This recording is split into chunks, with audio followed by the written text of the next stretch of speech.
Good morning, everybody. Welcome to our session on incubation ecosystem at academic and research institutions. Today, we are a full house. We see about 450 registrations. We see good interest from the student community.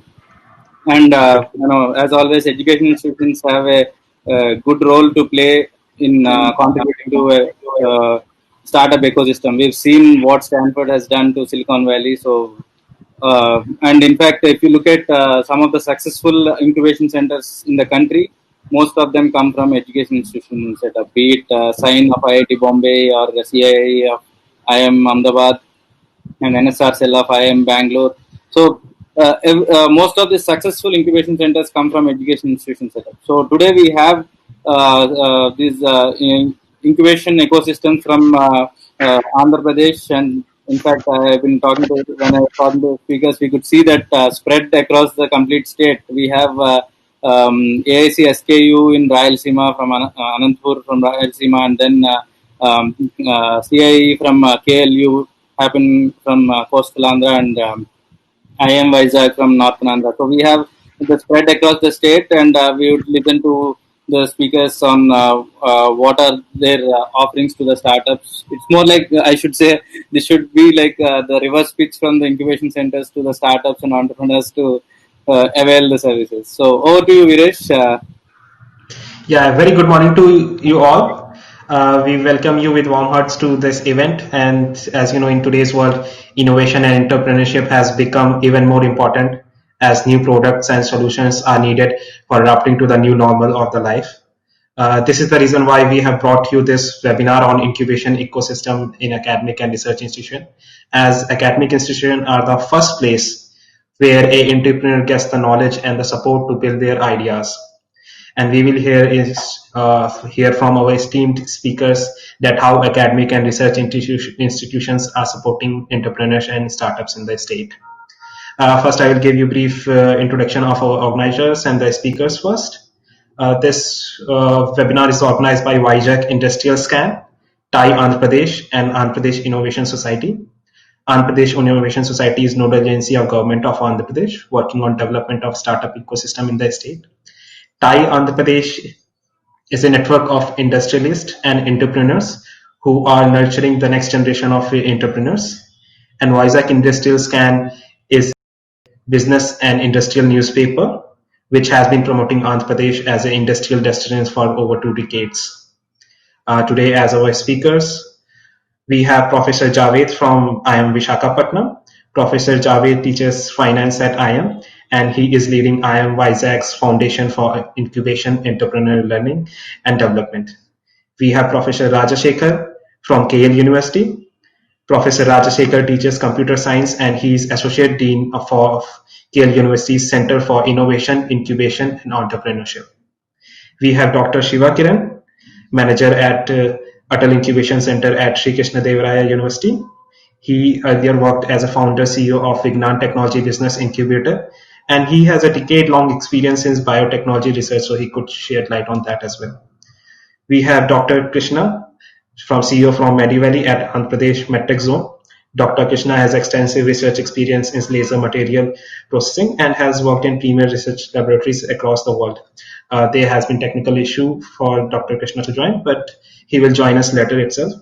So all in all, we have a great mix of academicians and researchers who can shed light on different aspects of innovation and entrepreneurship. So we'll just begin with the session. So I will request our speakers to share briefly about their organizations and how they are supporting startups and entrepreneurs. So maybe we can begin with Professor Javed, if you can please share what your organization is doing. Yeah, thank you, Viresh. Welcome all the participants, and thank you the organizers for organizing this talk or discussion forum. So I am Vizag, as all of you know, is the third generation IIM. The foundation stone was laid in 2015 when we started operations, and it took almost 3 years before we jumped into entrepreneurship and related activities. In 2018, we partnered with IIM Bangalore to start our women startup program. So typically, our focus lies in technology incubation and women startup program. So we are mostly focused in around these two areas, and we recently also got involved with Ministry of IT and Technology, and we are a G3 tied center. So Technology Innovation Development of Entrepreneurship, which is a tied initiative to nurture startups in and around IT and electronics. So these are the two broad things which we are doing. And so the broadly what we would like to be contributing to the startup ecosystem is not only nurturing startups, but maybe also creating maybe getting into things where we can support the ecosystem in general. So there's a lot of need of people who can mentor the startups. There's a lot of need of so there you may be a domain expert, when but then it takes a lot more to talk to startup and understand what problems do they face and what kind of inputs they need. So that is one area where we also want to focus, and therefore recently we got ourselves established as a Section 8 company, which is called IIMV Field Foundation for Incubation, Entrepreneurship, Learning and Development. So this learning and development is something where we want to also focus more rather than just being an incubation center and supporting startups. So that would be the primarily the role. I don't want my opening statement to be longer. I'll speak later on certain more questions which Viresh have. Yeah. Thank you. Thank you, sir. Thanks for sharing. I should tell our speakers that IM Isaac's Women Entrepreneurship Program is one of the few in the India itself. And as he mentioned itself, mentor network is very important pillar, and it is they are working to develop that as well. So now I will request Dr. Shiva Kiran to share about their organization and how they are supporting startups. So, namaste and good morning to everyone. Atal Incubation Center, Sri Krishna Devaraya University is a Section 8 company and not-for-profit company. So, this was sanctioned as a in the first batch of incubation centers, promoted by Atal Innovation Mission. And actually, this was the first state government university to get in the first round. Later, many came. So we started our operations in 2018 November onwards. So we built the infrastructure, and we have 10,000 square feet of working area. Now we have 14 startups currently, and some of them are physical and some of them are virtual. Then we have association of different mentors, and we have academic partnerships. Then we have partnerships with NGOs, local NGOs, which are given us the land where agricultural startups can try pilots and all. So we have 360-degree view about entrepreneurship. Though it is a greenfield enterprise where nothing was there earlier, any entrepreneurship, no such attempt was done here. So this is for the first time we could do it. So based on the local infrastructure and the resources, we are able to focus on three core sectors: agriculture and food technology as one cluster, and energy, especially renewable energy as second sector. Third one is waste to value. Okay, any waste like bio waste or agri waste or material waste, plastic waste, anything we would like to convert into some valuable materials. And then fourth one is an underlining for all these things, which is not a standalone like IT and IoT, which would support agri or food tech or energy or waste to value. So that's how we have categorized our strengths. And yeah, we have university. We are hosted in the campus of Sri Krishna Devaraya University. So this is in brief what we have right now and how we started. And we have a board which suggests us. One of the members is J. Chaudhary and second one is Mr. Manohar Reddy. Then two of the professors of the university, one is from finance department, another is from technology department. So that is also we are able to leverage their expertise. And we are past 2 years we have been running very well. So because of COVID, there was certain there was a limit on the speed, but nevertheless we are doing good job. Thanks, Dr. Shivakiran, for sharing. Agriculture in Andhra Pradesh is agricultural-based economy, and it is very important to have agriculture incubators in the state. So good to know that you have a very good sector focus. Now I invite Mr. Raja Shekhar to share about this organization and what support they are providing. Good morning, Mr. Vireshi, and my fellow panel of speakers, Dr. Mohammed and Dr. Shivkiran. It's nice to have a talk on incubation ecosystem.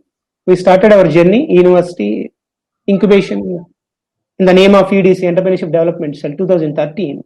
Later, it was converted as Center for Innovation, Incubation and Entrepreneurship in the year 2015. So I took the charge as a director that time in the year 2015, later renamed as Associate Dean for the functional purpose. Management has taken the decision of functionality units. We are very proud to say that university has taken up a lot of initiatives in the context of startup ecosystem. Proudly say that we have a separate policy in the education institute, in the university itself, CIA policy, to implement all the activities. How do we take students, faculty, and other stakeholders, integrating their academic support? So we are the first one. I think I proudly say that in the year 2015 we drafted the policy, and a lot of things were incorporated in the policy. Now what we say that National Innovation Startup Policy, now AICT has come up MHRD recently. So there are so many commonalities are there. We started our journey by giving our own funding. Management has a clear vision of supporting entrepreneurs and innovators. So we have a dedicated fund of 50 lakhs. It was in the year 2015 I am speaking about, not recently. So 50 lakhs for 10 startups with a maximum of 5 lakhs to each of the startup student or faculty, anybody come up. So that was what the journey we started. So we have given to 2-3 startups, and the Popul Drones is one of the few startups have taken the advantage of getting funds. Then we have produced almost 40 registered startups. So that is where being an academic institutions and university, deemed university, we have everything in our control, in our hands. So we give a semester break for the students. If they want to take a break in their semester, so they can take that. So attendance is another one. So there are a lot of, I speak later about what exactly the policy issues and all. So this is what, and last year in the year 2019, we got Mighty Minister of Electronics Type 2.0 Group 3, that what IIM Ahmedabad, and we are all partners and coming, is signed IIT Bombay, we are working. So we almost evaluation committee approved a DST TBA application in the year 2018. We didn't get a sanction letter. We recently got MSME IPFC, Intellectual Property Facilitation Center, and MSME Business Incubation Center also under process. And Atal Community Innovation Center got approved recently. We are almost submitting separate entity. This is what brief about AM University Center for Innovation. Thank you, sir. Thank you, sir. Thank you for sharing. It is good that you highlighted your point about the policies, because this is very important, because we can have a physical infrastructure in academic institution, but we need to encourage our students to take up the entrepreneurship, and these kind of initiatives like providing them internship or providing them semester break to take up entrepreneurship is very good thing. So I would just like to ask on this point to all the speakers, like what are the some of the initiative that other colleges, like we in our audience there are many professors from different institutions who intend to build the incubation programs, their organizations as well. So what are the some of the suggestions that you get to give to them that they can encourage students to take up entrepreneurship? And secondly, from your experiences, what are the challenges you might have faced in building your incubation programs? So, and solutions that you have taken up. So you can share your experiences and journey with others. So maybe I can start with Mr. Shiva Kiran to share about this. First thing is, see, any education institutes mainly focuses on academic and some part of research. Rarely, very few will do consultancy. And the extension of consultancy is entrepreneurship and incubation, because we want our own students to start their own industry and employment creation and innovations. That's the concern we are discussing. To start with, if you have nothing, you can either associate with existing incubation center, forge a partnership, which we have done with many institutions here, and we are hand holding them. So you seek support of already existing infrastructure, where it is there. So you can partner with them, ask them to come to your place and conduct some programs or take your people there and see how it is working.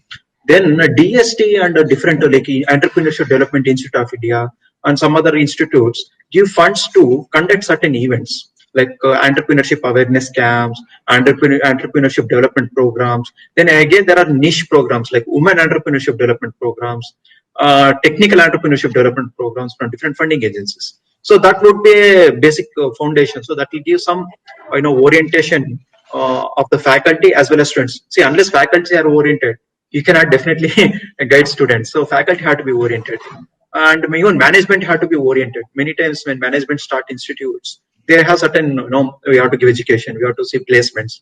But now the pivot is, their compass is shifting towards, self-sustainability, entrepreneurship, and building startup ecosystem in every institute.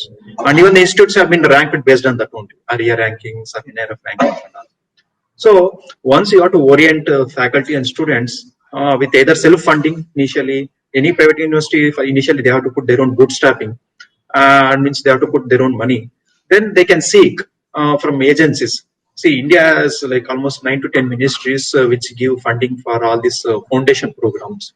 In fact, DST itself has entrepreneurship IEDC pro, which is a prerequisite to become a TBA, and Professor Rashekar would be knowing much better.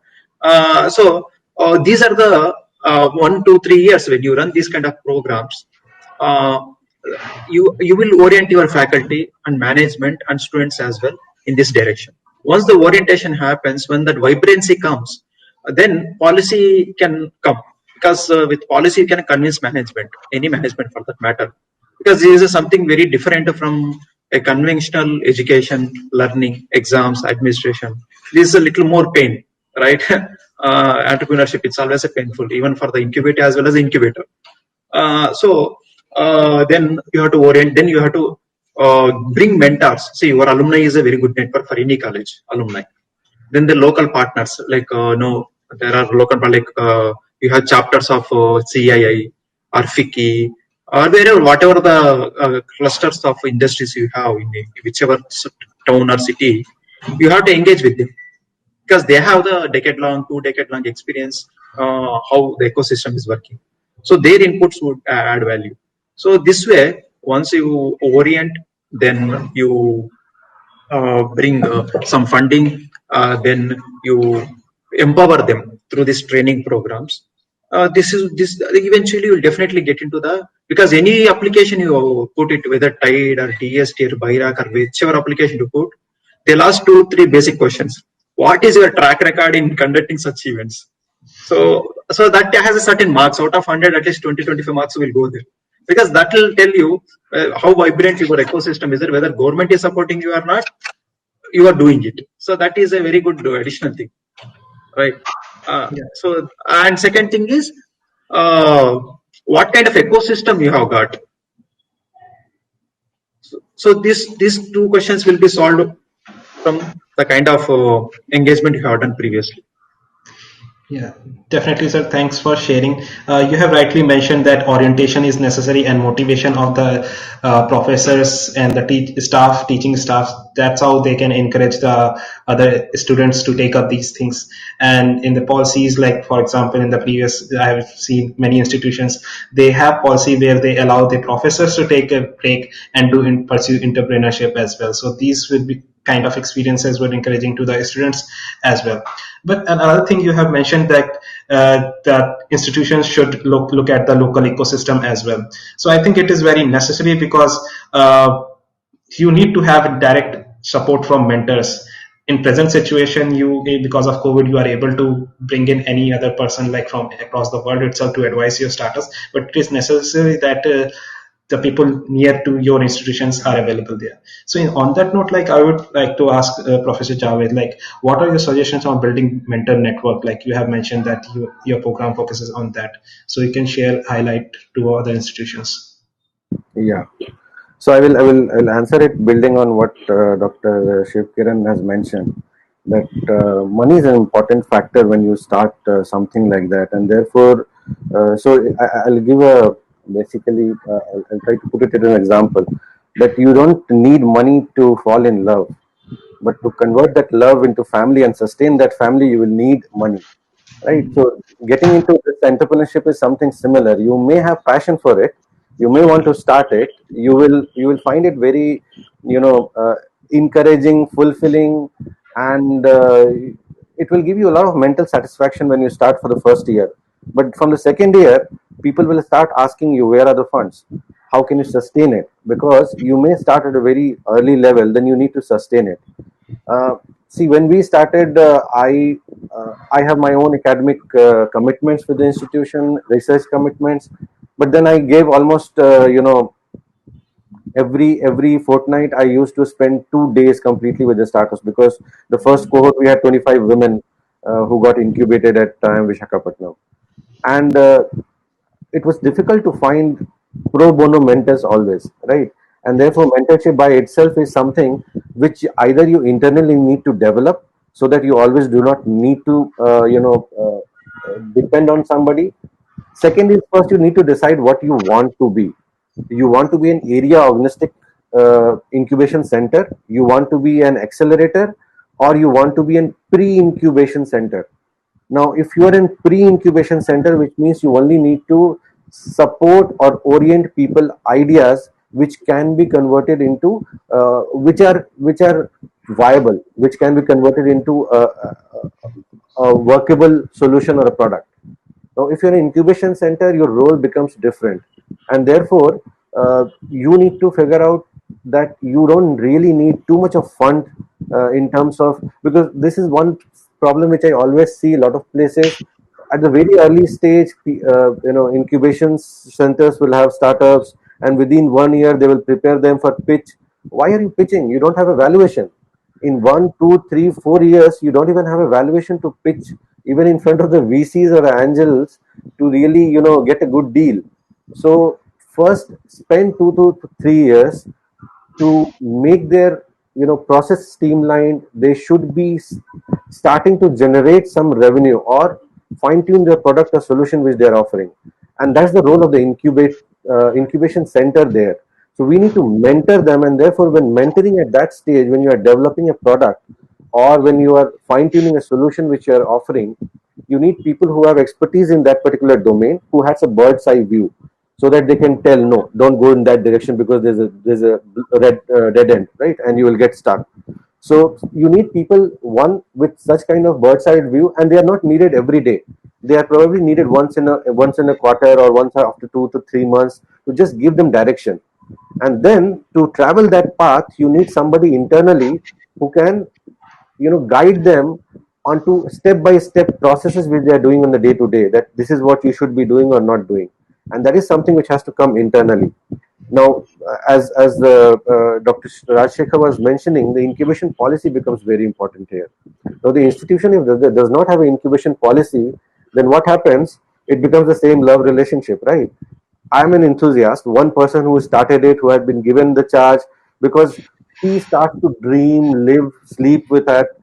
I can just name all my 25 startups, what they are doing, how many employees they have. I know them, but I cannot keep doing that when I get the second, third, fourth, and fifth cohort. When my batch becomes almost 100, 200 incubators, I cannot do, and therefore you need a lot of people to be in your team.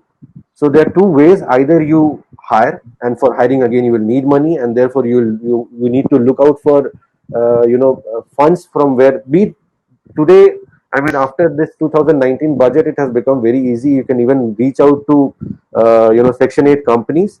I mean, sorry, CSR, for CSR fund. Given you are a Section 8 company, and being a Section 8 company is not a very expensive thing to do, right?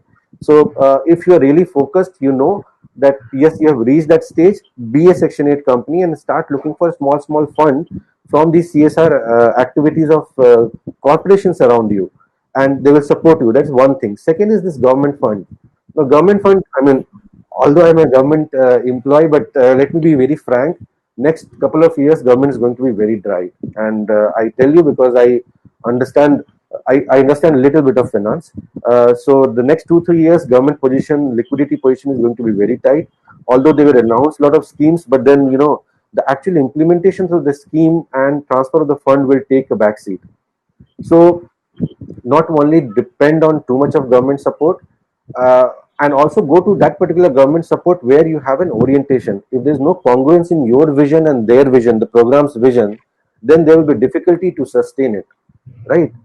Infatuation and love, that's the two thing. Again, I'll stick to that because I know there are a lot of young crowd here. So it's between infatuation and love. That money, lot of money there on the table will kind of tell me that go and apply for that. But then you need to understand that, am I somebody who can really sustain it? I can go and get any cyber physical system research के लिए big fund and then say I will start incubation for that. But the point is, who are the people whom I have at my disposal who can really support that? It's not about only having startups and then asking somebody externally to come and give them some gyan. uh, I mean, I'm very sorry to say, but I'm also not a very good, I'm not a big supporter of these hackathons and these events which spend a lot of money, but you do not get too much out of it, right? Uh, I have seen very few people who had sustained something, an idea which they have developed from the hackathon. I mean, APIS have their data. They can just look at the data and the amount of money you have spent in conducting such events and what it translated into. So, what I will say that, see, this incubation is not about unicorns always. It's about micro entrepreneurship also. Try, don't always, I mean, aiming big is good, but then you always look for a problem. And there are many problems. We are a developing country, emerging economy, big population, a lot of opportunities and a lot of problems. People pay you for pain. People don't pay you for products. Otherwise you have to be Steve Jobs, that you give a product is so compelling that I will just put all the money which I have in my pocket, right? People pay for pain. So if you can identify those pains and then put up your solution around those pain areas, then people will be willing to, you will get the first few customers. And getting the first early customers which we will get are very important. If they have pain, they will pay you. Once you have got some customers, you can show these customers, and then you can get into the scaling cycle. And then when you want to get into the scale up cycle, then only you reach out to those fund providers or not. So I think I don't know if Viresh, I just digressed from your question, but I hope I kind of answered your question. Yeah, you definitely answered my questions, and you raised out very important points here. Like startups and even the incubator should look at the customer pain points. For startups, of course, the customers will be the users, and for incubators, customers are the startups. So they have to understand what are their pain points. And secondly, you have raised a very important question regarding sustainability. It is important for both for incubators and the startups as well. So startups, of course, they have to make money and for future itself, and for Yeah, incubators as well, because many of the times I have a personal observation is like the incubators does not look beyond the grants they have received. yeah. So One more yeah, point. Sorry, Viresh, I took for cutting you in between. can you But go one ahead? point I missed in this whole thing was the incentivization for your own internal faculty. You need to. So either you can put it in a policy that you can be part of that startup, but again there are conflict issues, because if I'm part of the institution where you are incubated, and if it is not to something to do with the IP which you are generating, so there can be processes, right? Lot of institutions, their faculty can contribute as consulting projects to these startups. Your own students can contribute as a consulting project to these startups. But at the end of the day, for preparing a set of people who can mentor them and putting up an incentive scheme for them to be doing that. Otherwise, why would somebody leave? Or because if I go and support startup, I may be the chair of entrepreneurship cell, and therefore that's a mandate for me to do it, right? But somebody who is not a faculty, a peer which I have in my institution, who is not part of it, for him or her, uh, it is an extra effort which they have to put in, right? And therefore, if the institution does not put an incentive scheme in place, let it be very small, let it be just a recognition, uh, and I'll always tell that, love need money, love also need money. So they will also need some incentive. If they're giving more time to a startup, they're parting away from their family, their own things which they do, and therefore you need to compensate them for this. But I've seen institutions will very happily willing to pay 10,000 a day for somebody who will just come and give a talk and give a bird's eye view, but they are not even willing to pay 500 rupees per day to their own faculty who want to train them or mentor these startups. And therefore you need to understand this difference: uncle versus brother. So your faculty will be a brother, you can always go and reach out to them, but uncle, you have a lot of generation gap. So all these people who are coming from outside, they're uncles, and only something you can open up. And therefore these people have very petty issues, trust me. They have I mean co-founder issues, right? They will have very simple family issues which are obstructing them from doing certain things. And therefore they need somebody whom they can trust, they can talk, and they can meet more often. And therefore such things need to be also put in place in terms of incubation policy when you put up. Sorry, Viresh, yeah, please. No, no, it is again a very important point, because business mentor is very important, but also a personal mentor is also necessary, because compared to a normal person, a entrepreneur faces a lot more challenges. Personal funding is one challenge itself, and there is a lot of naysayers. Like everybody will be discouraging around you that why are you doing startups, because Indian culture is like going to do a job. So that is one thing. Definitely personal mentor is also necessary. On the point itself, like I want to ask Dr. Rajashekar, like what are the steps they are taken in their organization to support the startups itself, like to make their journey easier? Because being an education institution, you do not have a lack of the physical infrastructure. You probably do not have the lack of the domain experts. You have very professors. So, what other steps that you are doing to support the startups? Maybe it can be market access, funding, or maybe it can be any focus area specific knowledge. So, can you share? Yeah. Nice to back. Viresh, you are right, and the points raised by Dr. Mohammed are absolutely talking a direct point towards ecosystem of the institutes. We covered majority of the topics. At the same time, I would like to say to all the institutes. Now, this is where the opportunity MHRD is coming up with MHRD innovation cells, IIC. I think most of the institutes don't operate IICs just for the sake of operating, showcasing to AIC that we are having this IICs. No, don't do like that. I think management should take a decision of making this entrepreneurship similar to placement. How you are taking a placement, when your students get placed in that, you promote like making a big banner. Why can't you post the same thing that one of your student has become a CEO and earning on his own? Why can't you do that? That's a question I put in terms in front of the management. Is you separate it, you do the things separately, have your own team, and you will become automatically one of the champions in this journeys. That's where the point faculty has to understand, the management has to get the things how the entrepreneurship cell should work and operate in the process of the policy is what important component of the journey. So faculty will get obviously incentives. That is what the national innovation startup policy is claiming that. And most of you, I think, doesn't know that ARIA, that Atal ranking of institution innovation achievements is the recent. So it's talking a lot. I think if faculty and management go with ARIA ranking, the parameters, the strategic methodology, how the ranking. Again, the question I am putting is, don't show and don't go for the ranking is. It's not going to give anything is. Obviously, the difficulty for the management is if you become a top 25, it's very difficult to stay in the same ranking. That's what is. So don't go for that.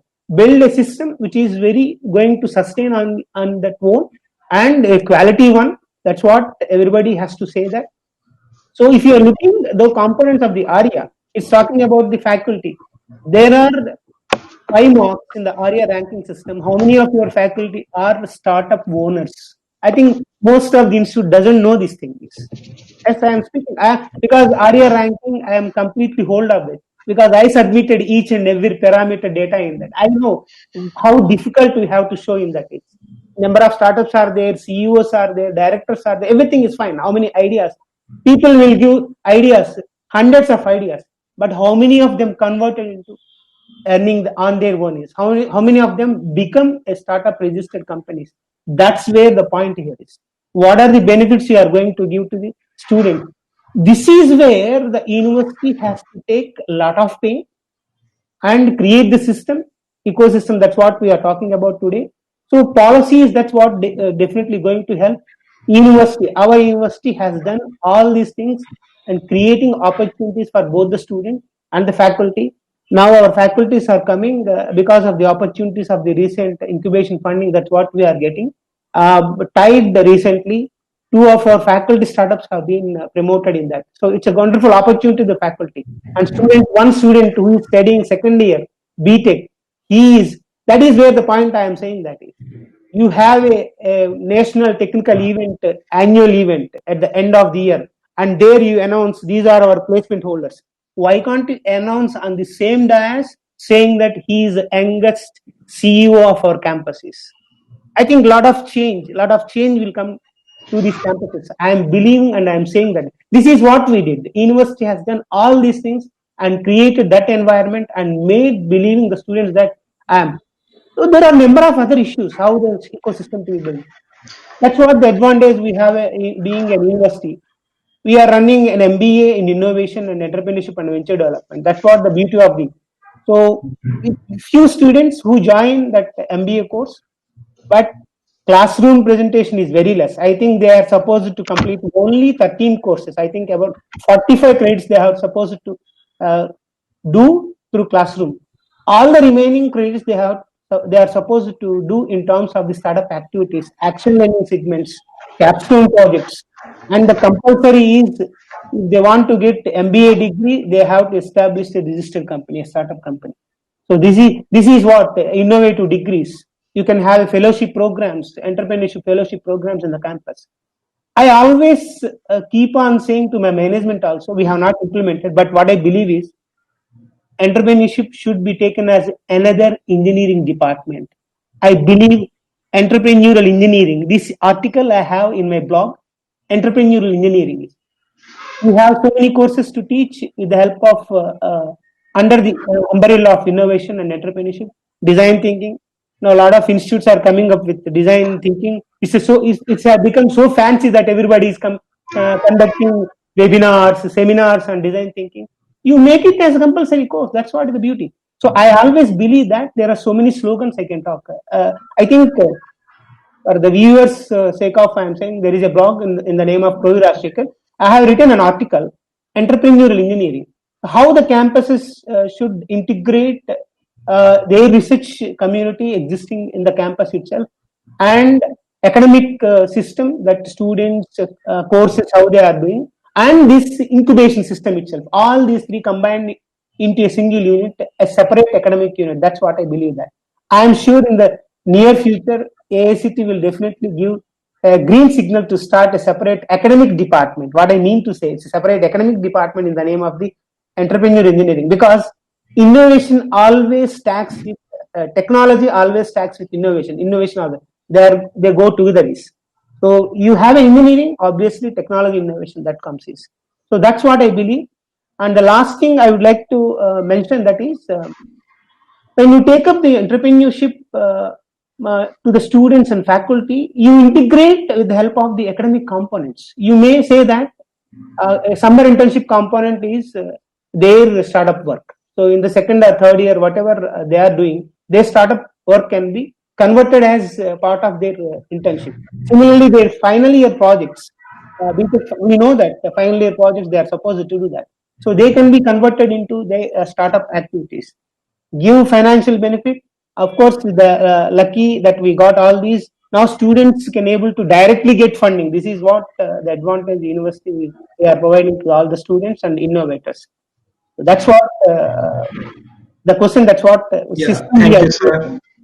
Yeah, thank you for sharing. You have raised very good points. Like one of the important points is we have to give entrepreneurship department more credit so that they can do a lot of work. And also you have raised very nicely mentioned that we should also do credit to our student CEOs, because we always highlight the how much crores of job placement has some person has received, but we did not highlight like how much job created by a student in our ecosystem itself. So we do not share that.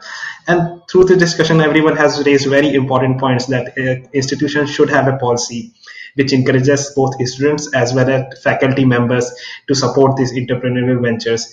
We should have a long-term view, because we should look beyond the grants we have.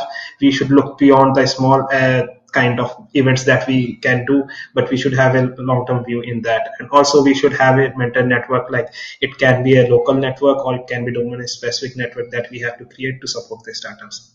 So these are very good things that incubators should take note of and like work on this. Coming back to the startups, like we have a lot of startups who are eagerly want to know what kind of support they can get from you, because students can of course easily assess you, like you are in the that campus itself, they can reach you and get support. But how a startup outside startup reach you, and what kind of support that he can get? So maybe Dr. Rajshekhar can start with this. Yeah. With the currently funding facility, that's what our University Incubation Center got. We are tied 2.0, that's Group 3, recognized by Ministry of Electronics. So, under that scheme, we are supposed to promote 2 plus 2, 4 startups per year, 2 under EAR scheme and 2 under grant scheme. It's 4 and 7 lakhs. For the first year, we recently completed the process, and we are about to release the fund for first quarter of the year is. So next year it starts. So for all the startups and innovators who are eagerly waiting for the opportunity, we are about to announce again the next year EAR and the grant scheme very soon in the name of. Similarly, being an IPFC, that's what IP Facilitation Center given by MSME. The complete money, that's what you paid for your patent filing and all. We are going to give that. That's what IPFC Facilitation Center will give that, and it also what you say mentoring support in terms of the patent filing. We are going to recruit a separate attorney for this IP policy submission of documents and all that filing. And very soon we are going to get Atul Community Innovation Center (ACIC).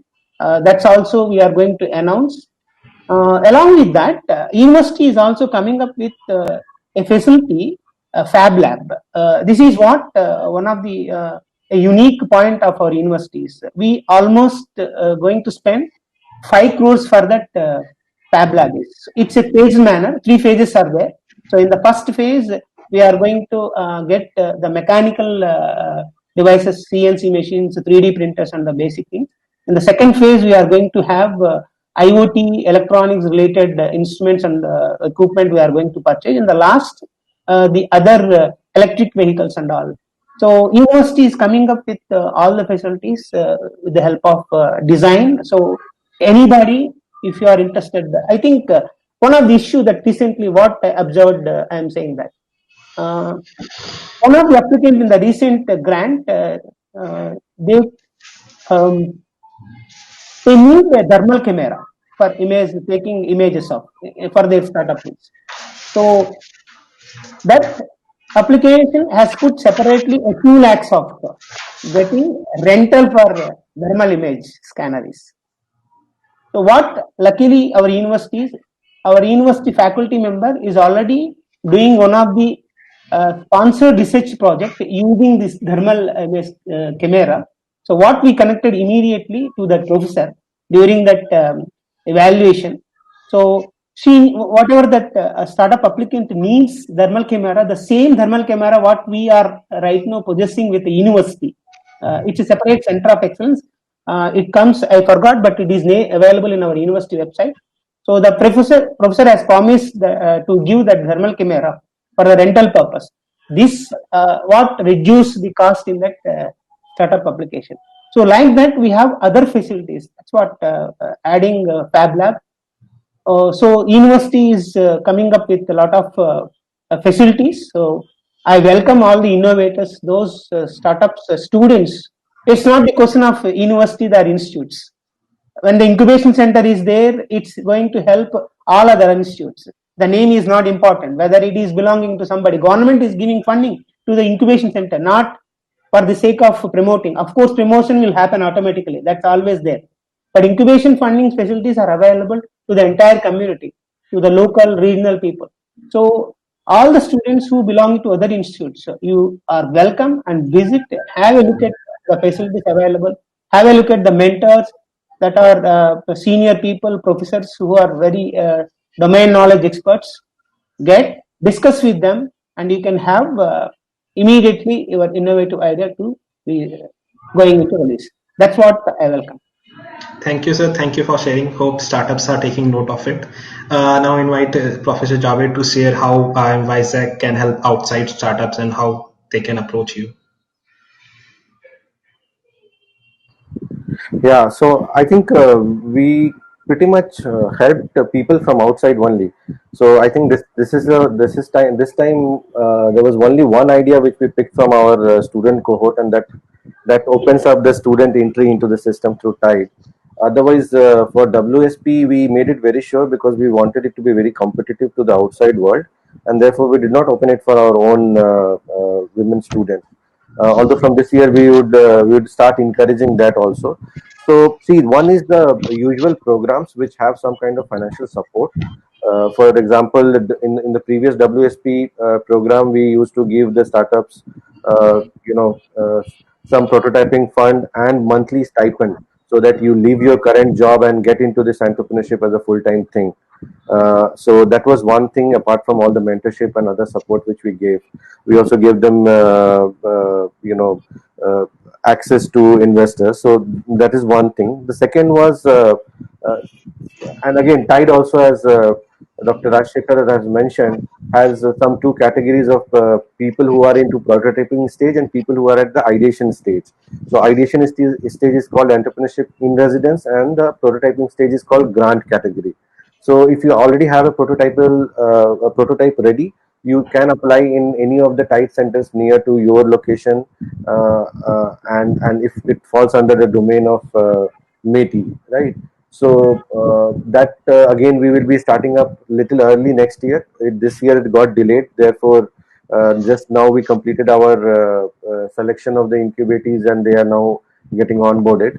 So next year we will start again pretty early, around March to April. That is when we should be looking for such things. And WSP again next year also, because this year already the I think registration phase is over. Now they are undergoing the program. Next year we will start little early because this year also we got stuck because of the COVID. So again, around April is the time when you should be looking for these funded programs. Apart from that, you can always apply for any other program which we do, or also as an ad hoc incubator, which if you want to get incubated with us. See, as of now, we do not say that we have X and Y and Z labs with us, but we have connections to get you access of those labs if you want. But what we have is expertise in business management, building business model, getting your cost structures right, getting your funding policies right. How do you manage finances? How can you operate lean? So all these typical inputs which in a startup will need, and especially if you are a technology startup, because inherently you don't know these, can be very handy, especially with us. Second thing which you should be looking for is we also uh, encourage our startups who are established already, that they can put or advertise for any internship opportunity which they have in their own organization. We don't ask them to do everything, right? Let's say they wanted to do a little bit of market research in a particular geographical area where they want to expand. Then we encourage them that why don't you give it to the students? So we keep announcing such internship opportunities for students. So if you are you want to get taste and flavor of these entrepreneurship activities, I think, and you're not courageous enough to start at that point in time. You're a student. You are testing the waters. Apply for such internship opportunities and try to see that what startups do, what kind of problems they have, so that you know what you're going to face. The other thing which we, as I initially when I mentioned in my opening statement, since we are now a Section 8 company with certain mandate, and one of these mandate is capacity development of people who can support the ecosystem. And therefore, we are coming up with a host of programs, small programs, which are faculty development program, mentor development program, and programs around entrepreneurship. For example, we'll be having a program on business development, product costing and pricing strategy, effective management of finances and working capital, raising of fund and pitch development, uh, the process of ideation, market analysis and product market competition, operating lean. So all these are different small modules which we will come up with soon. So if you are in technology incubator, you need a particular focus in these management domains. Always look out for these programs which can help you, and also these faculty development programs which we'll have for how to set up or build a culture of innovation and entrepreneurship in your own campuses, how to develop e-sale and make it sustainable. Now, but there are many opportunities of making it sustainable rather than just depending on funds from outside, and therefore these are certain things where we want to talk on.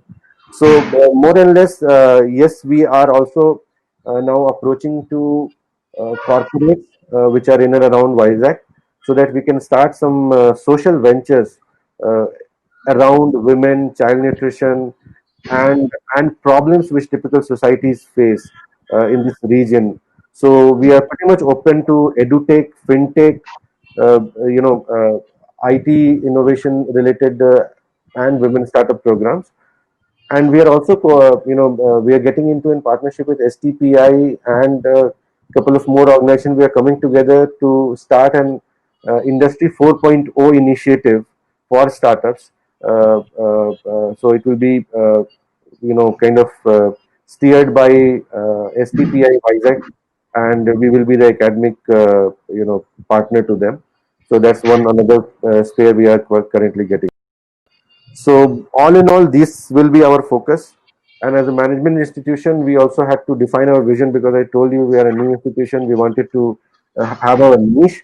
So the board discussed it very extensively, although they have not published the vision yet. But since I was part of this whole exercise, focus on MSME is one. MSME and small businesses is one which we are going to have as a IIM Vishakhapatnam. So I think that is something which again will lead into multiple programs which we do for them, and capacity development program for them. Okay. So, Thank you, yeah. sir. Thank you for sharing. I will ask Dr. Shiva Kiran to share like what his organization doing and how what support can outside startup get from them. Actually, Dr. Rashekar and Dr. Javed, same. It's like very congruent. Our activities are, though the way we approach is different, but at the end of the day, our policies, our frameworks, everything is matching. So we are also doing something very similar. In the past 2 years, we are building some flagship programs for different entities. Like we call our flagship program called Srujana Shibir, means innovation camp, 1 day camp. So what we do, our team, like technical team, myself, and even sometimes CEO will join, go to the different colleges, spend 1 day with them, like 300, 400, sometimes we have 1,000 students in that camp. It's only to give an awareness and give some success stories which they can relate. We don't generally talk about Steve Jobs and all, because okay, Steve Jobs, he can do new ways. So that kind of thing we don't want to create. So we will take the local, which they can relate with themselves. So 1 day camp. So the outcome would be very simple. Out of the 1,000, 2,000 students who participate, some 50, 70, they come back, they ask the faculty how I can approach all these things. Then we do another program called Manthan, which is a follow-up of Srujanship. Manthan means basically, churnout. It's an ideation camp. So where we don't say which idea is good, which idea is bad. We simply say you keep posting ideas, and we evaluate and we'll categorize them. Immediate ideas that can be taken up. Some ideas that need more mentoring, more pre-incubation at the host institutes. So that two things. Third thing is, as Professor Javed was also mentioning, FEDP, Faculty Entrepreneurship Development Program.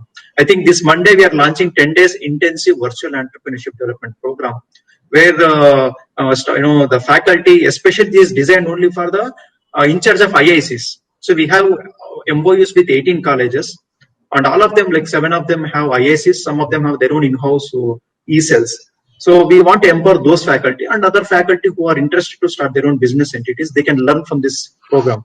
They can enroll in this program. Most of the talks we don't do. We'll invite successful startups, professors, and other ecosystem enablers to share their thoughts, and they give assignments. They give materials for them to take home and learn. And then we have, as I said, we have workspace where they can come and work. It's like 24/7 plug and play system. And thanks to support from Andhra Pradesh Innovation Society, we have set up innovation facilitation center where they can do hardware and software. Like suppose if they want to do some kind of prototyping, they don't have space, they don't have spares, they don't have materials, they can come and do it here. And we also do not have any 3D printing or any such facilities. What simply we told is, instead of we investing, we just network with other incubation centers which are just 4 hours drive from here. If you go to Bangalore, we have like scores of incubation centers. Anything under the earth, we get their facilities. Recently, to give an instance, one of our startup recently filed a patent, and post that patent, he wanted CE certification because that product has to be exported to Greece. Okay, so some component he had to be 3D printed. So I immediately called one of the incubation centers in Bangalore, which is another associate of Atal Incubation Center. I told, sir, we want 3D printing. Okay, send your startup to me. So it's done. Almost like 3D printing is going on right now. So it's just matter of 48 hours to 72 hours, one can get support, any support. Right. Apart from this support, what we do, we have IPR facilitation. We don't have dedicated IPR attorney or anything, but we have again MOU with some of the attorneys who help our startups at a very discounted price. And if they have DPIIT exemption, they can avail certain benefits in IPR also. Then transfer of technology is one thing we are doing. Means if any of our IPR want to be transferred to some other industry, we do that. Or some of our startups, startups necessarily need not be innovative based. Some of them are MSME based, like women startups. They need not be innovative all the time. Like for example, one of our women entrepreneur who is a first BBM student, she is doing textiles from aloe vera. Okay, she's extracting fibers, silk from aloe vera and doing textiles. So that's a small innovation. It's not a big thing. Like instead of cotton, she is doing from aloe vera. So we're giving support to her. And we wanted technology for that. So we ventured, we went to Coimbatore, we went to Madurai, then we went to Gujarat, Navasari, and got the technology for them. So it's a both way traffic technology transfer that we do. And we do not have any restriction on age or any education qualification to become a startup here. That is one thing we have removed, because during our operations, there was one person who was just 10th class. Told, sir, why it has to be restricted to someone who's qualified? Why can't we set up an MSME? Sure, you give a shot. So we supported him. Now he's making his own homemade products, cold press oils, and under his own banner, and he's selling it. Right? He came to know all these things after coming to us. So we have to tailor make many of our programs for different category of people in vernacular language, that kind of thing. Then another program which we are doing is there is a alumni association called Anantapur Development Initiative, which is called Adi Foundation, which has given 5 acres of land to the university and a building. So in that building, we give them space for them to set up their missionary for 2 to 3 years and run pilot. So I told you this, we have mushrooms facility center. So we have given them space where they can try mushroom facility here. Once they are established, they can go out. Instead of they setting up, a big industry, putting a lot of money, and instead of burning their hands, you first burn your hands here. We'll be here to help you out. Then you go out. We'll observe that shock for you. So that we are doing. And then recently what happened? It's not just hackathons that would really give output or outcome which we expect. Sometimes some organizations will really have some problems. Like for example, WWF, World Wildlife Fund. So they approached us. See, we have certain problems and it has to be solved by technology. And there are no solutions in the country. At least the solutions have to be cost effective. Then we floated a challenge. So this is what the problem they have. So a lot of forest guards die in the forest because of electrocution. That's a very serious thing. I mean, every year some hundreds of them die, even including villagers or wildlife like tiger and all. So do you have any device that can tell the life, the guards or anti-poaching squad that there is a live wire in the forest, that is in the flow. So we floated a challenge. Then a lot of colleges, all are nearby small colleges, engineering colleges came. One college was shortlisted, not college, the student, the community, this particular student group, and one faculty. So the idea was shortlisted. Then we gave support to them to prototype. Then WWF supported them to test their product and validate in the field. That is very important. Once the validation is done, they gave feedback. Based on the feedback, they again redesigned the device. Now the WWF has given order for 100 pieces. So basically, we are going back rather than making a product and looking for where is my market. So there is a problem, as Professor Javed said. No, you have to look at problems nearby. So we sort out such problem. Then we started working backward. Since already market existed, we need to look at a product, how to meet their specification. Now, fortunately, what happened? Now, certain NGOs from Cambodia, and where there is a lot of wildlife, they are looking for same product, and they have shown an interest. So that's how you expand your startup from idea to product. At every stage, we work, and we don't have a system like a strict way of doing it. Like each startup needs a customized and personal level support. That we do very well. Thank you, Dr. Shivkiran. Thank you for sharing. And through this discussion, we have got very good points for developing the incubation program and providing support. They have been very good points made during the discussion. Now we'll go to the Q&A session, and I will ask Anudeep to join in and take the questions from the startups and our audience. Yeah. And our audience can share their questions in the question section, and we will pick up the questions from there. Yeah, thank you all for those insights. In fact, you covered all the stakeholders that are needed to be covered in an ecosystem to build, proper support to the startups. Because previously, entrepreneurship has always been that extracurricular activity. Slowly, now it has become co-curricular, and soon we look forward to it being included in the curriculum. Then that's when I think we will soon have good results. So for the questions, the audience can use the raise hand option or type in their questions in the question section. So some of the questions that have come during the talk, I think most of them have been answered. Like how do the startups reach out to you and get incubated? So there is one query from Bhargav who says that he has a patent that he has to file, but got delayed because of Corona since March. So how does he do it in the current situation? So does anyone want to offer a solution? I mean, I would say that they should definitely reach out to NRDC. NRDC is one of the beautiful organizations of Government of India, which had been in this domain for quite long, but we have not actually used them to the extent we should have used them. So they are very supportive. They will not charge you anything for the support which they provide to file the patent, and they have all the understanding of patent policies in India and across the globe. So I think that will be the best solution for you.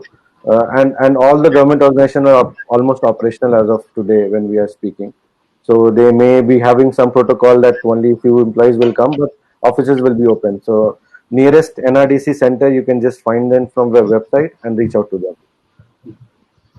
So, and one thing I wanted to ask, like, how do you partner with the e-cells in the region, in your region? The e-cells of other colleges, how they can get your support. So, is there anything that you? Okay, so yeah, please. Sorry. And maybe I will add. Right. So first thing is we outreach, because they don't know about, what we are having when it was started and all. So what we did was, initially before Atal Incubation Center came, there was a Center for Skill Development here. So they had a list of all the colleges affiliated with us, because this is SK University, and we have a neighboring university called JNT, which is handling technology, and we are handling science and other things. So we have a list of all the education institutes in the state on district wise and even mandal wise and all. So we shoot the mails and we call personal phone calls to the initial. That's what I did personally, and then after they respond, it means that they are showing certain interest. Whoever has responded, we have gone to them, and we have done this program. Then we have made a association MOU. So for 2 years, like what all activities we do, what all activities you do. So that's how we built the ecosystem. So based on that ecosystem, only many of them got e-cells. In fact, so you can do that. And some point of time, those colleges, that spreads, the word spreads that there is such center that is coming up, and they come to us, principals or some point persons, or even sometimes even the chairmans have come and spoke to us. Then we went to them. So both ways it happens. First, at the initially as incubation center, it is our primary duty to reach out to them. Yeah. So we have one question from Ravi. So I am just passing on the mic to him. Yeah, Ravi. Hi, this is Ravi Mantha. Actually, I'm an auto box here, very typical, and I have an innovation which I've been practicing for the last 15 years. Developed a technology by name Map Management Information Systems, which certainly aims at, today in IT system to be crisp. They follow bottom-up approach, means they compute a geographic related information in a non-geographic format. Thereby, whole data grows big and cascading solutions are really required. Could be a data mining, could be a data analysis, so and so on, so forth. So essentially, I'm glad to share that this technology has been validated as a grade by Accelerate AP way back in 2016, sir. So this is essentially, as you said, Mr. Javed was telling, or Shivkiran was telling, I don't remember, a 10th class guy has come with such and the things have taken place. So mine is, I'm not really taken any computer sciences studies or something like that, but I'm a postgraduate with this one. And what I was trying to say is that data visualizations and analytics also need an innovation. Thereby, one can straight take a decision by themselves. But means it is the need of the hour for the strategic communities because they drive the resources, they drive the economy of the individual perspective or an organization perspective, so on and so forth. So what my question stand is, when a technology it is implemented smaller level at Indian Railways, I call this as the map-based ERPs. We are all aware about ERPs. So when I say a map-based ERP, a map replaces all further add-ons of the data with respect to value additions, data analytics, data visualizations, and integration of a secondary data sources for business decision making and all. So the normalization happened from the geographic context. What Google is there today, way back in 2004, I have imagined in ideating whole data set from the geographic context. Thereby, most of the things will fall in place and the information will never be a big Herculean task for the strategic manager or any other decision maker to pull and move on. Information is just a tool. It should stream timely every time, all along. So I was just thinking, how do I really position myself with this kind of a innovation in place? I'm also a guest faculty at IDRBT, where I teach for the banking technologies about the value of their maps and all. So this is all triggering. Almost 15 years I've been pursuing myself, very judiciously following this and upholding ladder by ladder at a snail pace. So this, how do I really take it is what my question and to the forum, so that I may get a better appreciation if at all does it make really sense or it doesn't. I do not know. That's what a candid question of my from my side, Mr. Viresh and the team. So to begin with the answer, so there is a technology like as I understood, it's for PSUs and the government that you can use definitely in their uses. So what I would suggest is you can drop your project report and the details to me, email me, and once we review, I will try to connect you with the relevant stakeholders in the relevant department. So hope that answers your question. Yeah, I will just share my yeah, contact details in the chat itself. yeah. The chat itself, if you share. If Sir Dr. Rajshekaran sir from KL University can also have thrown some view on this, sir, or Ms. We Shivkar. welcome you, sir. We need a mentor like you. Lots of students need to have thought process on this type of innovations. We would like to have an interactive session with our students. You can showcase your technology in front of the students. That's what a boon for the student community, I think. That's what we Yeah, can do help. yeah, yeah. Having said so, my technology course is approved at IGNOU. So I have said in 2007, the course was identified. A vision of the organization can be computed. That's a kind of a viewpoint I had, and I have believed myself. And the whole investment, age, life, everything has gone into. I thought if this value has been well appreciated by the clients in a smaller limit, so if it is taken a platform and taken forward, I think this could be a new Indian innovation in data analytics, data visualizations, and much more, where I compute a solution with an goal and objective oriented. It is not just data flushing, data integrations and all. If I'm sure, I think if this can be of some kind of a ignition to my ideas and the hard work that I've been doing over years, make a sense and trigger off from here. I will just add a couple of points here, sir. See, I'll again give an example. I know you have put a lot of effort in developing, visualizing something, and coming up with a solution.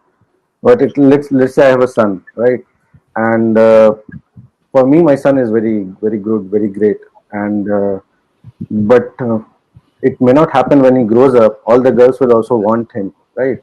Therefore, he needs to, if he have to have a market, he need to first understand who are the girls whom I want to be my life partner, which I am targeting as my market.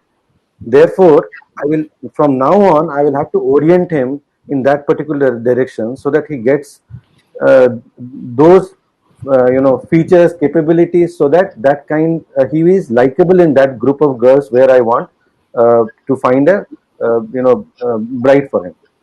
So it is something like this. You have already started your journey, and now and you have developed a product. So this in this ideation stage, if you have not identified a pain and you have developed a solution, then you again go back to the same process. You have to again do the brainstorming. See, you have technology which you have developed, but how do you position to make it a solution for somebody to actually pay their money is something which you know have to figure out. And therefore, again, you have to, because your product revolves around ERP, you need to understand what are the pain which people have when there are organizations which have multiple locations and they're using ERP, what kind of pain they still have in the ERP solutions which they are trying to implement, Yeah, which your solution can actually fill in. So there has to be either a gap or a pain. And if you have not identified yet, you have a product ready. Again, you have to go back on the same drawing board. And I saw a couple of questions where people have also asked this, that how do I really ideate? Uh, the only thing is the process is called pain storming, like brainstorming. It is pain storming. I'll give you a very small example. You need to observe something for quite long time to understand how the whole process take place, right? For example, let's say the construction is happening and then there's a machine which is doing mixing of all the construction material, and that goes into casting of the pillar. Now, there somebody may think that already machine is there. Why do I need to do innovation, right? All the world is doing it. But if I know that no, I have to find a problem here. I want to bring a solution because I have certain technologies in the construction which can be used, and then he need to go exactly. visit a construction site and stand there, burn their skin for hours and hours and hours and hours, and completely know the whole process to be able to understand where is the pain in the process, where are the loopholes which can be covered to increase the efficiency. So if you can, end of the day, you need to put it in terms of money. Your product is going to either earn me money or save me money. I tell in my MBA class, the whole world is driven by only one single equation: profit is equal to revenue minus cost. उसके ऊपर बाकी सब उसके around revolve करता है. There is nothing more than this, right? I agree your point, sir. I'll just quickly reply to Mr. Javed for a while, and then take any other further suggestions to conclude, sir. Mr. Javed, as far as I am concerned, when I had, because I am a 57 years old guy, I have spent almost 30 years in IT domain altogether. So I have developed the technologies, I have deployed the technologies, and I have said, today, as I said initially a while ago, today IT systems follow bottom-up approach, computer geographic in a non-geographic format. So that itself is a gap. When you mine your non-geographic data of a geographic in nature, okay, so what I'm trying to say is today we have something called big data, data mining, and all these kind of things. They all will fall in place when you orient geographically, because the geographic frames are always fixed. And you don't review the bulk of data at a time. You will only review to the context what it is required there. So, the very purpose of, as you said, you asked me a question on ERP. Yes, mine is a map-based ERP. So ERPs like SAP, BAN, and other conventional ERPs are function specifics and all. Okay, when I say a map-based ERP, it is a completely independent in itself. As you said it rightly, locations, points, and all sale points, customers, competitives, and all, they all fall within the geographic boundaries. A map is better understood. So from that very context, I have really could impress upon. I'll give you a small example to make it more meaningful to the audience and also to the panel. In the banking sector, the fraud analytics. Okay, fraud is a history always. What tomorrow fraud happens is only a probability by looking all the patterns. If you really pitch your fraudsters data of a bankers with respect to customers on a map, yes, this is what the history, this is where it has been happening, this is how it could be a different. So this will give you a new insights which otherwise the data has within, unseen by many. So this is how a visualization and analytics play a meaningful game and a role into it. Not only for fraud, for improving businesses, getting onto it. So lots, many things like this. So thank you, Mr. Javed, for your advice. And I have really worked out from my side as far as understanding what ERP does and what are all the gaps. That is why I have added map to it. When I add a map to it, it is end conclusive, everything. Because your competitors' data, secondary data also are map-based. Whole information becomes meaningful only when it is related or correlated to the geography. That's it, sir. Thank you. Yeah, thank you, Ravi. Yeah. Mr. Rajshekar, sir, you have asked me to be in touch with you as far as these things and to seek further advice. If you can, yeah. So if you can, I can have your email ID, your number, so that we can be in touch and see how this innovation could be useful down the line. Sure. So there are a few questions from students. Like they have ideas, but they do have that inertia. So, like, how often do you plan these idea validations or ideation sessions, and how do they approach the incubation centers? Because they still have that inertia, have a feeling that their idea may not be good enough to approach. So, I will answer that. I think it's right that that stage is what exactly a difficult one. How to convert? That's what Javed Muhammad Samim is talking about. That pain they have to. It's a challenge to the institutes also, not only to the students, not only the individuals. At the same time, to the institutes that who wanted to come to the entrepreneurship that ecosystem is. I think in the previous discussion we had clear understanding that hackathons somehow, I think, but there is on the other side of the coin also. If you look at the context of hackathons, I think is any organization is there without any solution. All the problems are 100% solutions exist within the campus. I don't think so. So why can't they start? Why can't they focus on the problems that they exist in the campus itself and do make a small hackathons and put the solutions, ask the student to design the solution, get the solution in the campus itself. That's how the students will become an entrepreneur in the campus itself. This is where the gap I am looking in the ecosystem is. On the other side, if you look at these students, faculty will do a lot of sponsored projects. They come up with a good research publication. They come up with a survey. But what next? Are these surveys, are these publications are converted to problem statements, pained problem statements where the solution is there? Why can't? This is where the gap they have to convert, and the hackathon will make a role. You concentrate at the micro level, get these survey reports. I think it's a scientific point. That's what I'm talking about. But you do concentrate on the micro level of all the survey reports, get how these to be connected to the problem statements and the solutions, and conduct hackathons. I believe that hackathons will make definitely a big role if the institute start thinking in a typical directions. So in the same, the students have to think about that. Okay, my idea can be solved in a different ways or not. So they do participate in hacking itself in the context of hackathon. Hacking doesn't mean only the coding, getting a typical solution, a different solution for the problem is. So that's what that ideation can be converted into suitable framework of the solution. Then always incubation centers are ready if your solution is cracking. It's a unique one. Your solution is a USP. No other is going to. Always welcome to get the funding. That's what it's a challenge. I think the remaining speakers will agree with me. When we receive number of applications, very few are very challenging one.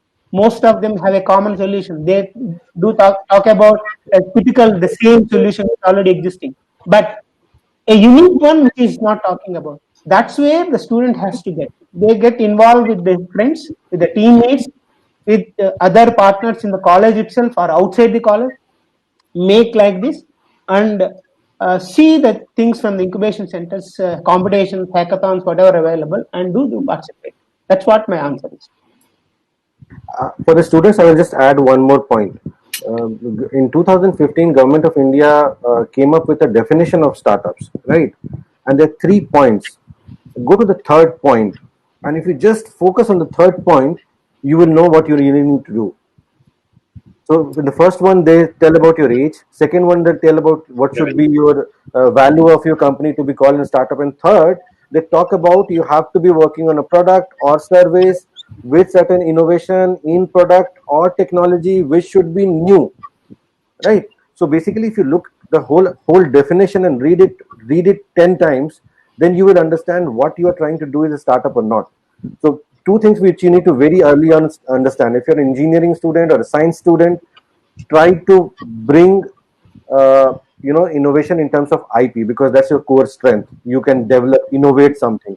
If you are from the other side, fine arts, business, other domains where you don't have handle over technology, then what you can bring in is processes, right? So you can bring in unique processes. Uber was not a technology, right? Amazon was not a technology. These were processes. They just defined a different way of reaching to the customers, and they are successful. So either you define a process or you define a technology, but end of the day, that has to be unique and new. And then go back to the core. Core is there has to be a gap and problem, right? And then all the other analysis which comes is how do you understand how big the market is. Now that should be that is something which you need to understand. What is the product market competition, how crowded it is, what is the total size of the market which I am looking at with this kind of pain point, and what I can achieve in the next 3 to 4 years. And then you will know the number. Then you zero down on the center of that target segment, and then you see if it is viable for you to do this or not. If it is not viable for you to do something like a MSME, that is fine.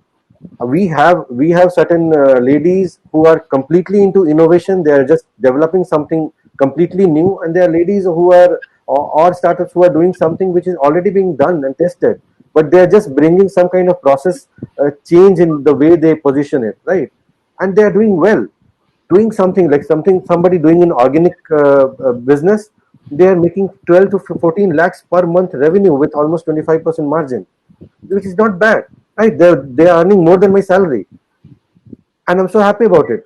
So as a student, I will say, one, believe in yourself that even if you don't take that 1 lakh placement opportunity today, and if you give it a shot, even if you fail, somebody is going to recruit you. And trust me, given today, if I have to recruit somebody, I will find somebody who has seen failure, because facing and standing up after a failure is something which talks about your character.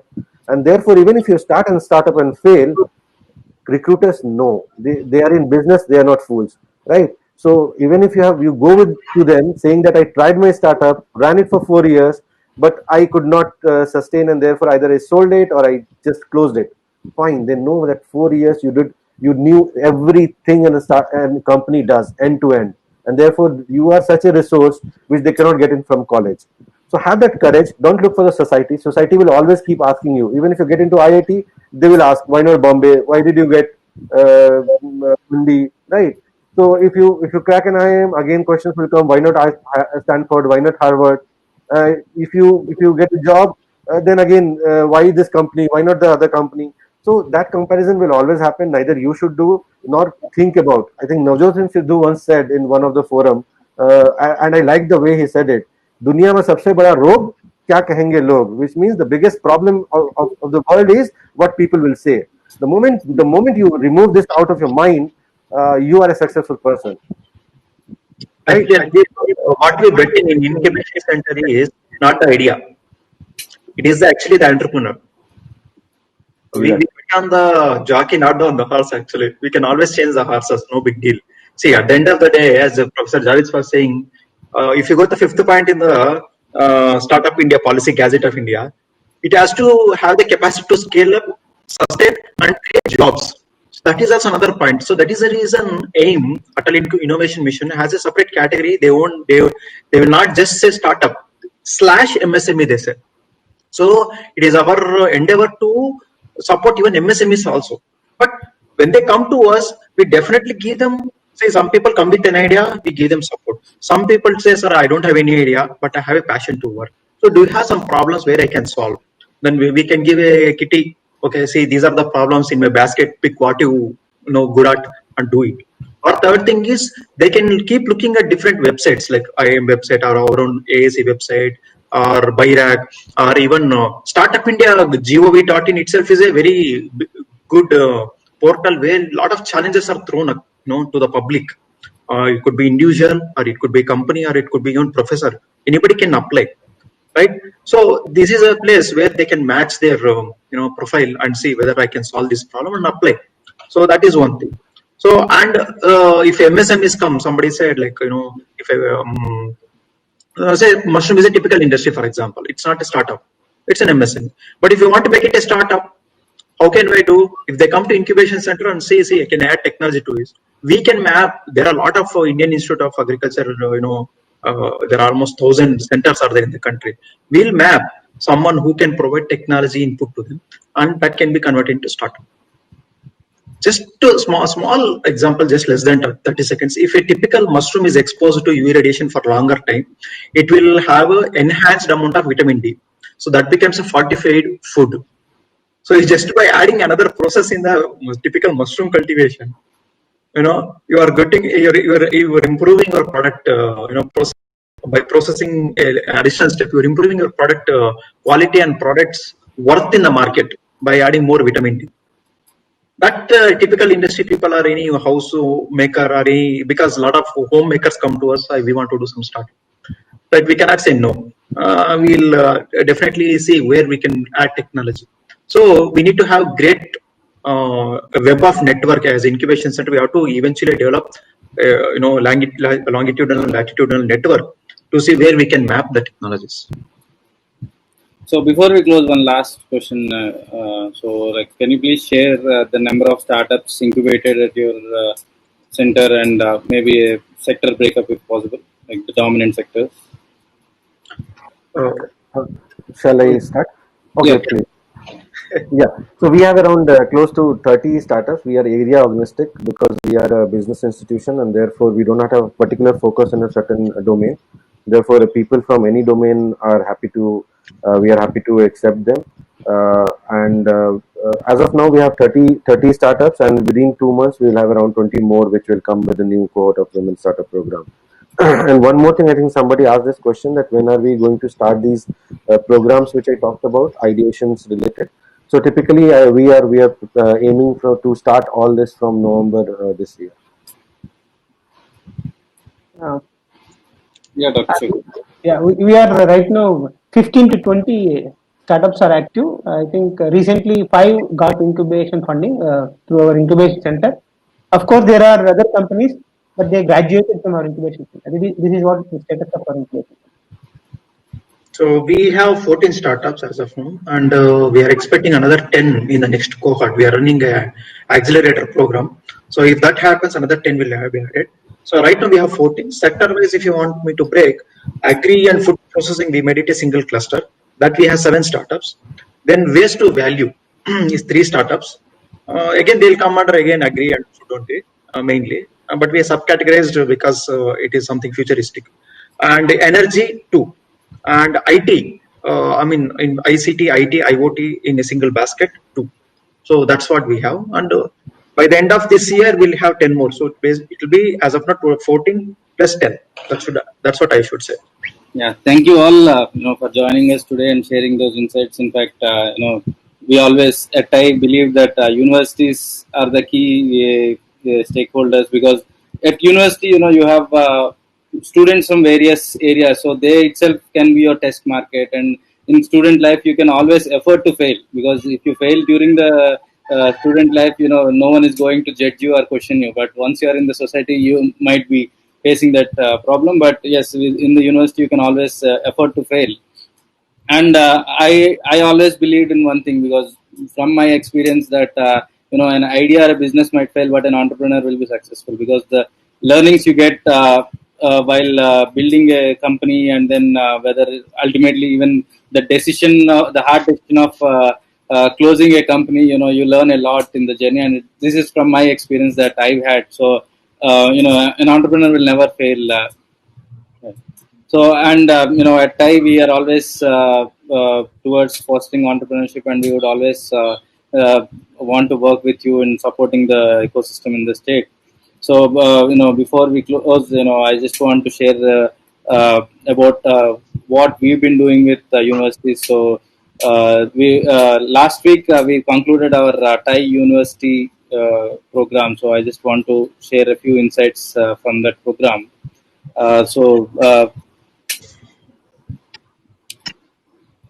So this is what TIE is. We started in '92, and now we are present across 14 countries and with 61 chapters. The TIE University program recently, the finals happened last Sunday, and these are the members. So we had 13 teams from 5 countries and 1,000 plus audience, and all these 13 teams have been mentored by about 100 plus mentors. And these are the people from jury. Most of them happen to be successful entrepreneurs, and running their own funds. uh, and these are the teams that were in the finale, and you can see the universities that have participated. From India we had IIT Hyderabad and IIT BHU, and IK Gujarat, Punjab Technical University, Rice University, and from US we had the other universities, all the well-known universities in the world. And the final jury were Dharti Desai, who runs Bodhi Capital, and then Priya Rajan, CEO of Silicon Valley Bank, and so most of them are from the investing community, and these are the prizes. So the total prizes come to be about 50,000 odd dollars. So this is a huge program that we've been doing for students, and we are always open to work with the universities in the state to again give the opportunity for the students. But even students learn during the journey, because they would be mentored by the entrepreneurs or the charter members of TIE, as we call them. So you would have a lot of learning. So yeah, even if you don't win the final prize, but you would have had a proper business plan and to the point of execution by the time you participate in the competition. Because most of the final participants were actually implementing their plan and implementing their business, and they were in the process of raising funding. So expecting such a level from the student community, we should be of that stage. We should be reaching that stage, and I'm confident that from the way the incubation centers, the 3 incubation centers here are shaping up, I think we would be soon reaching that phase, competing with the rest of the world. Thank you for joining us. Thank you, Nidhi. Okay, thank you very much for all of you joining here. Thank you all for joining here, and I hope like we can collaborate to develop the vibrant Definitely. ecosystem in the state itself. We'll be Thank you. looking forward for that. Sure. Thank See you. all of you. Have a good day. Thank you. Thank you all. Thank you.